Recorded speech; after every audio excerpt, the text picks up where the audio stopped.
In today's video, I'm going to be showing you exactly how I would take this dropshipping product that you see on screen and scale it to $1,000 a day by creating high converting direct response ad creatives for Facebook ads. I'm going to walk through this process step by step. That way you can follow this process along. And by the end of this video, you'll be able to replicate this across any product so you can get to $1,000 a day with branded dropshipping as quickly as possible. Now, really quick, before we dive in, just so you guys know, everything that you're about to learn in this video is backed by dozens of students in our private course and community that have been able to achieve some pretty awesome results. We've got complete beginners hitting their first sales with zero experience, all the way to guys crushing $10,000 days in less than a single month using a lot of the strategies that we teach in this video. Guys hitting $100,000 weeks, $16,000 days, 5K days, 1K days, 10K months, 2K days, the list goes on. So without wasting time, let's jump into the video. Now, this was a product that I found on GetHooked. It keeps popping up. And whenever we're looking for a product, there's a couple criteria that we like to look for. The first criteria is one that we're going to validate after, but the second criteria is that it solves a problem or fulfills some type of desire. Third criteria is that it's lightweight and easy to ship. Fourth criteria is that it has good margins. Very basic stuff. But the first criteria is that we always want to sell products that are proven to sell, because if we sell a product that is proven to sell, if we go to test the product and things aren't working, we know we don't have an issue with the product. It's probably an issue with the marketing. Case in point, we could have the best marketing in the world, but if we're trying to sell newspapers in 2025, it's going to be very difficult to make a sale no matter how good your marketing is. So we basically just want to make sure that we're not selling the dropshipping product equivalent of a newspaper. So the way that we do this is we're going to look at the URL for this brand, and we're going to enter their URL into this website called SimilarWeb. SimilarWeb has a free account. You don't need to pay for any plans. I don't have a paid plan. I type their URL into SimilarWeb, and then from there, I'm able to see the traffic and engagement. So I can see these guys are doing 1 million sessions per month. And then from there, it's super easy for me to open up a calculator. And then from here, I'm going to estimate their monthly revenue. So if they're doing 1 million visitors, and let's say they're converting 0.03% of those visitors, that's 30,000 people every single month that are buying. All we need to do now is figure out what is their approximate average order value. And so if I click on, let's click on one of these. Looks like they're selling for $43. And guys, I can tell you right now, these guys are probably have an average order value of well above $100. But let's say we want to be extra conservative and just estimate with their lowest price point, about $45 in the AOV. We're going to multiply that sessions, how many people have converted, multiply that by 45, which is the rounded up sell price of one Clariphon ionizer. And we're going to, this number here is basically 1.35 million, or in other words, approximately 1.35 million per month in revenue. So this is a product that clearly has demand, and it hits all the other criteria. It solves the problem. It's lightweight and easy to ship. We can bundle it. We can cross-sell it. We can upsell it. So next step is to find this on AliExpress. So let's go ahead and do that. I think it's a deodorizer. I think if we type in Clariphon, we'll probably find it. Let's see. I think I already found it here. I think the one that we're going after plugs into the wall. So maybe we can do like ionizer like this. Okay, that looks very similar. Okay, I think we just found the comp for it, which is this portable plug-in air. This one looks good. Let's click on this one. Okay, so US plug, EU plug. Welcome deal is $19. I'm curious what the actual cost of goods on this is. I'm going to assume it's somewhere around the ballpark of $10 for these guys to be selling $43 worth of it. But here we go. We already have the product in and of itself.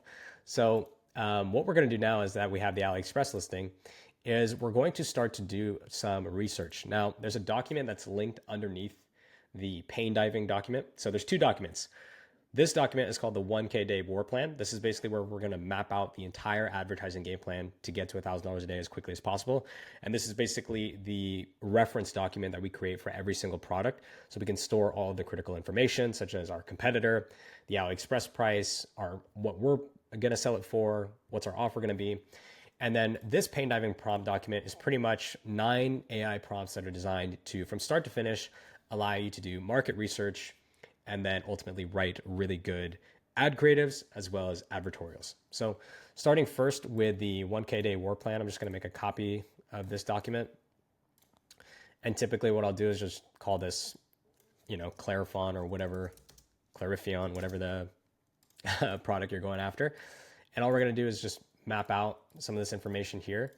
The biggest thing that we want to map out, I won't do like the entire thing because it's just a little bit redundant, and that's really not the biggest benefit of me doing this video. So I'll just plug in all the critical information that I actually will use in this video, which is the AliExpress listing, the cost of goods plus shipping. It says it's $19.96. So let's assume it's $19.96. And let's just put that in our document here. Oh, geez. Okay. And we'll say our sale price is like $59.99. I'm actually curious if on Get Hooked, how much they are actually selling it for. Let's see. Let's go to the checkout page. Okay, so it looks like these guys are doing $39.97 plus $7.95 shipping. And then, of course, their best seller is going to be the 3-pack. And they go all the way up to a 9-pack on these. So that's pretty good offer, pretty good discount there. So what we'll do is we'll map this out then. Our sale price is going to be same thing. We'll do $39.99. And then we'll do like $9.95 shipping. Like that. Okay. So what is that? Round it up, it's like $50. So we'll just round and say we got $30 of gross profit margin there. And then for the brand name, we're not going to overthink it. We're just going to take a screenshot of this, open up a ChatGPT window, and we'll say, give me some one-word brand names similar to this one, as I will start a competing store.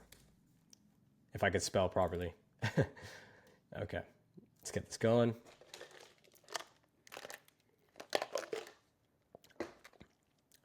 Geez, some of these are just god awful. I'm gonna tell it like straight up. These suck. Go more tech/science. And then we'll come up with the brand name really quick. Okay, these are really bad. These are so bad. These are so bad. Just give me ones like the original name. These are just god awful. Aerolytica. Okay, let's see. Purifion. There you go. All right. Our brand name is Purifion. Sweet. So now what we're going to do is we're actually not going to get into the offer stage just yet. We're going to jump over to the research phase. So what we'll do now is we'll open up another ChatGPT window.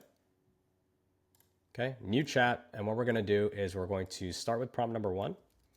And we're going to look for essentially what we're doing at this stage is 20 public discussion forum posts of people in the market for this product discussing the problems and the pain points that they have. Because once we understand what problems they have, we can reverse engineer what messaging we need to convince them that our product will solve their problems and thus make them buy. So we'll say we'll do research on Clarifion ionizer. This is my number 1 competitor. And we'll grab this like this. Okay. And then I'm also attaching a screenshot of SimilarWeb analytics. So what you'll do is go back to SimilarWeb, open up the demographics. Unsurprisingly, for a product like this, we're skewing like 45 and up. So what we'll do is take this and go back into ChatGPT, add that there, and we're going to press enter. So ChatGPT is basically scanning the internet now for public discussion forum posts of people talking about what problems they're solving with this particular product, and what problems people are having that could eventually be in the market for this product. Okay, so allergy-induced asthma flare-up, eczema, skin, dizziness. It seems to be like majority allergies. So what we'll do is we'll say expand. So it's given us 10. We'll say expand this out to 30. 30 URLs. Don't limit yourself to only Reddit. Okay.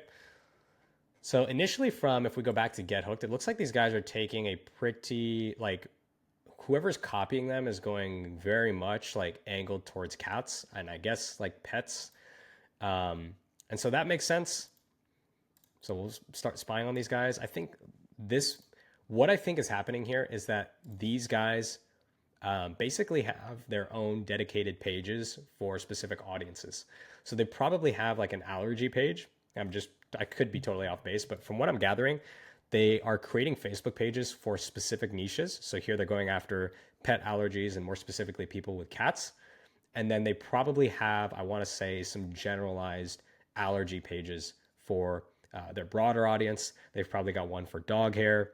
They probably spread it out really thin, but this is a really smart strategy because this allows them to really focus in on a specific type of audience and really serve them a hyper targeted message all the way down to the Facebook page that they're advertising from being the odorless cat. So I really like the strategy here, and 1 million visitors, huge props to these guys for crushing it. So going back, let's see.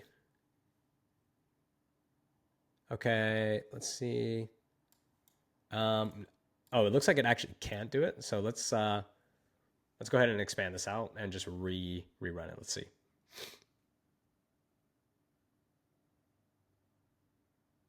Okay, nice. So here we're getting some insight into like actual, here we have the actual like Reddit forums. And then as you saw, some of the other URLs here are starting to be more like, I think this is an actual forum. Let's see. Okay, what we'll do is we'll say, okay, go back to Reddit, please, and give me 20, and we'll say give me 30 total. Just basically trying to collect as much research as we can, because it's going to be extremely helpful in understanding what people actually want. Okay, so asthma and allergies, mold-induced panic and toxic. That's a really good angle, like hidden mold-induced panic attacks. This is crazy. I had mold-induced panic attacks, and now my family is using this to defame me. Crazy. So this initial research that we're doing, like this is what's going to inform the angles that you're going to take when you, and the desires that you eventually identify in this process. So what we'll say now is based on our competitor, we'll say, are there any pet related problems, pains specifically that this product solves? If so, I don't know why my voice went up like that. So I'm just going based off of like what I'm seeing. These guys have like a dedicated, for them to have a dedicated page on cats, there's probably something there where that demographic is performing really well for them. So I'm asking ChatGPT to focus on that specifically. And as you can see, bunch of forums here. People with asthma that are allergic to pets. Okay, so all of this is great. We're not going to analyze this right now ourselves. What we're going to do is move on to prompt number 2. And then we'll basically just say, analyze all these URLs. So we go like this. And in this prompt says, here are 20 URLs, and you're supposed to insert all of them. Instead, I'm just going to say, analyze all of these URLs, and then give me your thoughts. And so ChatGPT is going to get plugging away on that. Okay. Awesome. So here is basically just some analysis that it's doing. Again, this is not really relevant to the marketing and the ads that we're going to create. So don't even really worry too much about this. This is just so we can prompt ChatGPT on the product itself. And so it can kind of get used to whatever product that we're working with. And if we go back, okay, next thing we're going to do is you can actually skip prompt number 3, and I'll explain why in a second.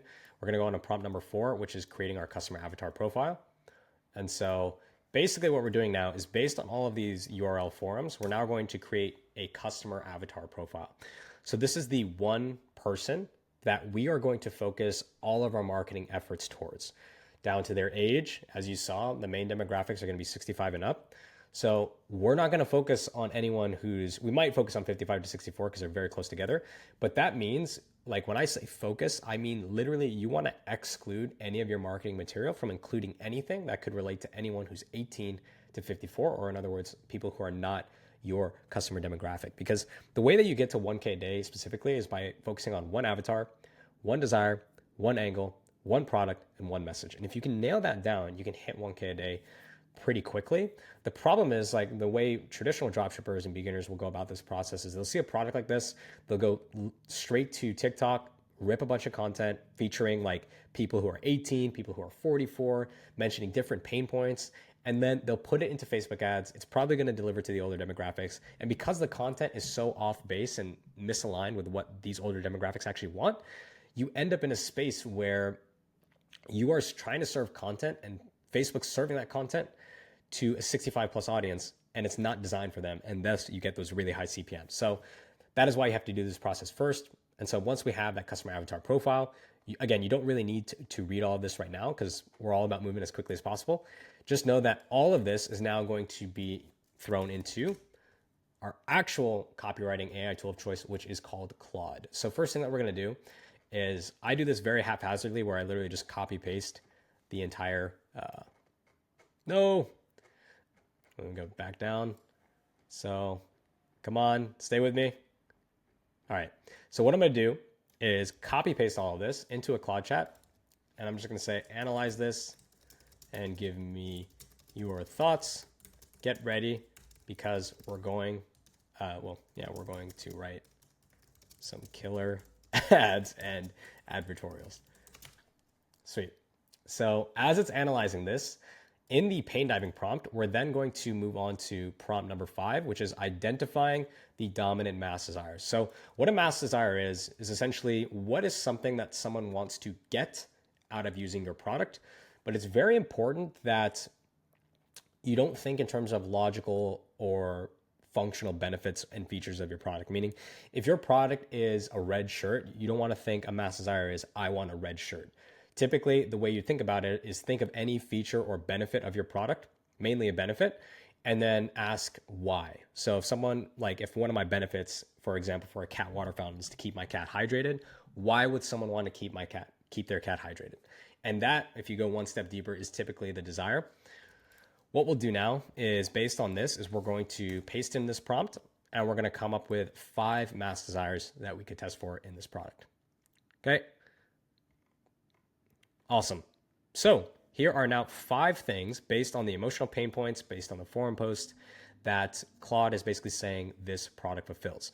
So I want to sleep through the night without waking up gasping for air. I want to keep my pets without sacrificing my health. I mean, we're seeing clear case in point that this is an actual desire that people are going after because this brand literally has a dedicated page and a dedicated funnel just for this audience. I mean, it's pretty crazy. Like the hidden dangers of cat urine, what every pet owner needs to know about ammonia exposure. Really good angle, really good headline. Again, huge props to these guys. They're probably killing it. So you got to respect the game. And what we'll do now is now that we have these 5 desires, these are going to be the first things that we test inside of our ad account. So when we go to write our first set of ads and create our first set of ads, we're going to create unique sets of ads, typically 3 images and 1 set of ad copy for each one of these desires. And we're going to test all of these in one CBO campaign where one desire gets its own ad set. And then we have 5 total ad sets with 5 desires. So for demonstration purposes, I'm going to go on to prompt number 6, which is creating the desire testing ad copy. And let me go ahead and take this and I'm going to paste this in. So we're only going to do desire number 2 just so I don't drag out this video. But again, all the prompts are here in this video, so you can just click on them and be able to grab them. I even have example of like ad copy that's literally currently winning for me right now. So we'll take this and we'll paste this in just like that. Okay. And then we're going to press enter. And we'll go ahead and generate some copy. Okay. Here we go. And it's generating now a long form piece of copy. And I'll go ahead and explain like the copy in and of itself. So that way you guys kind of know like what your prompt is actually generating. So essentially what we're doing here is we're generating a pretty long form piece of copy. It's not, 2,000 and 3,000 words like the same way an advertorial would be, but it's still a story-based piece of ad copy that will basically follow this flow and sequence where we start with a hook.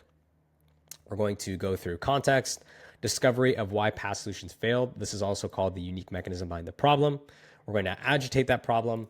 We're going to introduce the real cause of the problem. We're going to introduce the solution with our unique mechanism behind the solution, or in other words, what is the unique way that our product fixes and solves the problem in a way that 99% of failed solutions haven't.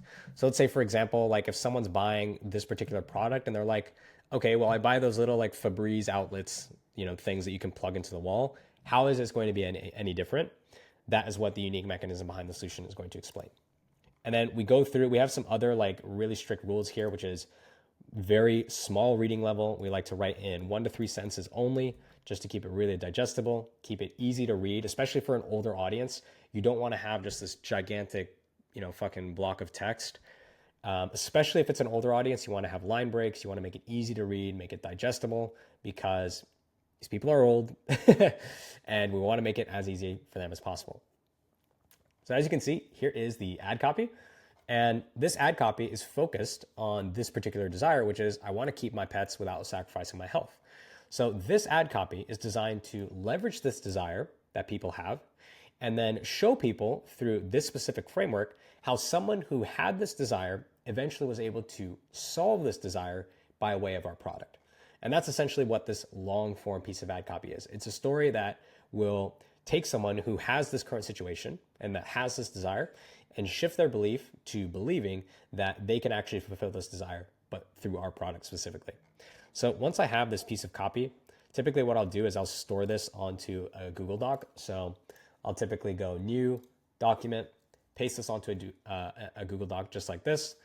The next thing that I'm going to do is I'm actually going to come up with a few first sentence variations as well. So up with 2 first sentences as well to call out directly to our customer, to our target audience, and stop the scroll.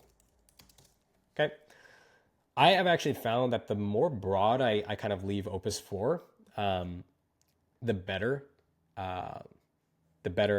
variations and output I get. Of course, like in this instance, I'm actually not too happy with these ones. Actually, that's pretty good. The owl just said it, your cat or your lungs, pick one. Jesus Christ. So the reason why I don't like them is they're pretty short. So I'm going to say forget the 15-word limit.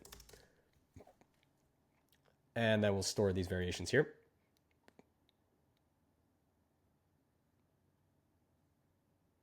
Dang, these are both really good. So you kind of had 2 variations. I actually, now that I look at them, I'm like, damn, I kind of like hook variation 1 and 2 a little bit more. So what I'm going to do now is store this. So this will be like, very simply, we'll call this the body copy and just map this out here. And then you can go like this and do hook variation 1. Oh, shoot. I didn't realize I had that there. The allergist said it, your cat or your lungs, pick one. Jesus Christ, dude. That's insane. I love copywriting, man. It's so fun to like, it's like a game. It's like optimizing your character in RuneScape or something. It's like, you get better stats, you level up, you figure out cool tactics. It's just fucking so much fun. So now I've got hook variation 1, hook variation 2, and then my body copy. So next thing I need to do now is come up with some images that I could pair with this. So what I'm going to do is actually ask Claude to come up with 3 Midjourney prompts, and we'll generate this with AI as well. We'll say come up with 3 Midjourney prompts we could use to create images for these, or for this ad copy. And then we'll say this image should not have any text overlays and should just be something that relates to the main problem of the story while driving curiosity to get someone to stop and read the first sentence. Pardon my crap typing. So while that's cooking, I'm going to go ahead and open up Midjourney. And whoa, some of this content is insane. That is insane. What the fuck? Okay. So let's take this. So let's read what we got. Close-up photograph, woman's hand reaching toward an orange tabby cat. Okay. Okay. Let's just try this one first. I actually really like this one. I'm just curious how Midjourney is going to respond. Remind me later. Right. As you can see, Midjourney, like If you guys want photorealistic details, I've done a lot of videos on ChatGPT, but when it comes to like photorealistic details or like creating photos that look genuinely like real life, I think Midjourney takes the cake, man. It's tough to beat. Okay, so what we're doing now is we're creating the images that we're going to run alongside this copy as well. Okay, this one I actually like. Okay, I like that. I'm starting to like. Oof. Okay, let's see what we get here.